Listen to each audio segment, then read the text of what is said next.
ಎಲ್ರಿಗೂ ನಮಸ್ಕಾರ. Welcome back to my YouTube channel. Friends, ಇವತ್ತು ನಾನು ಎಷ್ಟು ಈಸಿ ರೆಸಿಪಿ ಹೇಳ್ಕೊಡ್ತಿದ್ದೀನಿ ಬನ್ನಿ. ಎಷ್ಟು ಈಸಿ, ಬರೀ ಮನೇಲಿ 2 ಟೊಮೊಟೊ, 2 ಈರುಳ್ಳಿ, ಅಕ್ಕಿ ಇದ್ರೆ ಸಾಕು, ಪಟ್ ಅಂತ ಈ ರೈಸ್ ರೆಡಿ ಆಗುತ್ತೆ. ಬನ್ನಿ ಹೇಗೆ ಮಾಡೋದು ಅಂತ ನಾನು ಈ ರೆಸಿಪಿಲಿ ಹೇಳ್ಕೊಡ್ತೀನಿ. ಮೊದಲಿಗೆ ಒಂದು ಕುಕ್ಕರ್ಗೆ ಒಂದು 4 ಸ್ಪೂನ್ ಎಣ್ಣೆ ಹಾಕ್ಕೊಂಡು ಅದಕ್ಕೆ 1 ಸ್ಪೂನ್ ಅಷ್ಟು ತುಪ್ಪ ಹಾಕ್ಕೊಂಡು ಕರಗೋವರೆಗೂ ಬಿಟ್ಕೊಳ್ಳಿ.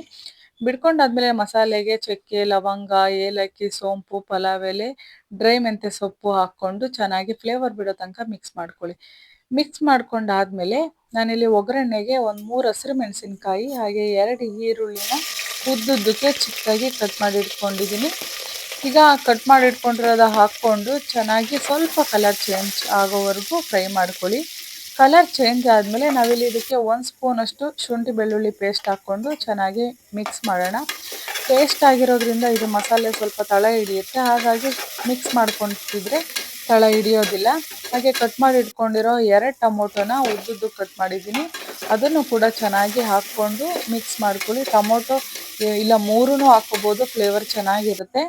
ಚೆನ್ನಾಗಿ ಮಿಕ್ಸ್ ಮಾಡಾದ್ಮೇಲೆ ಮಸಾಲೆಗೆ ನಾನಿಲ್ಲಿ 1 ಸ್ಪೂನ್ ಖಾರದ ಪುಡಿ, 1 ಸ್ಪೂನ್ ಧನಿಯಾ ಪುಡಿ, ಅರ್ಧ ಸ್ಪೂನ್ ಅರಿಶಿನ ಹಾಗೆ 1 ಹಿಡಿಯುವಷ್ಟು ಸಾಂಬಾರ್ ಸೊಪ್ಪನ್ನ ಹಾಕ್ಕೊಂಡು ಚೆನ್ನಾಗಿ ಮಿಕ್ಸ್ ಮಾಡ್ಕೊತೀನಿ. ನೀವು ಮಿಕ್ಸ್ ಮಾಡ್ಕೋಬೇಕಾದ್ರೆ ಬೇಕಾದ್ರೆ ನೀರು ಹಾಕ್ಕೋಬೋದು ಸ್ವಲ್ಪ, ಇಲ್ಲಾಂದ್ರೆ ಹಾಗೇನೆ ಮಿಕ್ಸ್ ಮಾಡಿ ಎಣ್ಣೆ ಬಿಡೋ ತನಕ ಕೈ ಆಡ್ತೀರಿ. ಹಾಗೆ ನಾನಿಲ್ಲಿ 1.5 ಕಪ್ಪಷ್ಟು ಬಾಸುಮತಿ ರೈಸ್ ತಗೊಂಡಿದ್ದೆ, ಅದನ್ನು ಕೂಡ ಚೆನ್ನಾಗಿ ತೊಳ್ಕೊಂಡು ವಾಶ್ ಮಾಡ್ಕೊಂಡು ಹಾಕ್ಕೊತಿದ್ದೀನಿ. ಚೆನ್ನಾಗಿ ಮಿಕ್ಸ್ ಮಾಡ್ಕೊಳ್ಳಿ, ಮಸಾಲೆ ಎಲ್ಲ ರೈಸ್ಗೆ ಅಂಟೋ ಥರ. ಇಲ್ಲಿ ಒಂದು 5 ನಿಮಿಷ ಆದಮೇಲೆ ನಾವಿಲ್ಲಿ 1 ಸ್ಪೂನ್ ಹರಳುಪ್ಪು ಹಾಕ್ಕೊಳ್ಳೋಣ. ಹರಳುಪ್ಪು ಹಾಕೋದ್ರಿಂದ ಟೇಸ್ಟ್ ತುಂಬಾ ಚೆನ್ನಾಗಿರುತ್ತೆ. ಹರಳುಪ್ಪು ಹಾಕಿ ಮಿಕ್ಸ್ ಮಾಡಾದ್ಮೇಲೆ ನಾನಿಲ್ಲಿ 1.5 ಕಪ್ಗೆ 2.25 ನೀರು ಹಾಕ್ಕೊತಿದ್ದೀನಿ. ನೀವು ಬೇಕಿದ್ರೆ 3 ಗ್ಲಾಸ್ ಅಷ್ಟು ಹಾಕ್ಕೋಬೋದು. ನಾನಿಲ್ಲಿ 2.25 ಗ್ಲಾಸ್ ಅಷ್ಟು ನೀರು ಹಾಕ್ಕೊಂಡ್ರೆ ಹುಡಿಯಾಗಿ ಚೆನ್ನಾಗಿ ಬರುತ್ತೆ ಅನ್ನೋಕ್ಕೋಸ್ಕರ ಅಷ್ಟೇ. ಈಗ ನಾವೀಗ ನೀರು ಹಾಕಿದ್ದೀವಲ್ಲ, ಮಿಕ್ಸ್ ಮಾಡಾದ್ಮೇಲೆ ಒಂದು 2 ನಿಮಿಷ ಇದನ್ನು ಕುದಿಯೋದಕ್ಕೆ ಬಿಡಬೇಕು. ಕುದಿಯೋದ್ರಿಂದ ಏನಾಗುತ್ತೆ, ಮಸಾಲೆ ಎಲ್ಲ ಸೈಡು ಚೆನ್ನಾಗಿರುತ್ತೆ.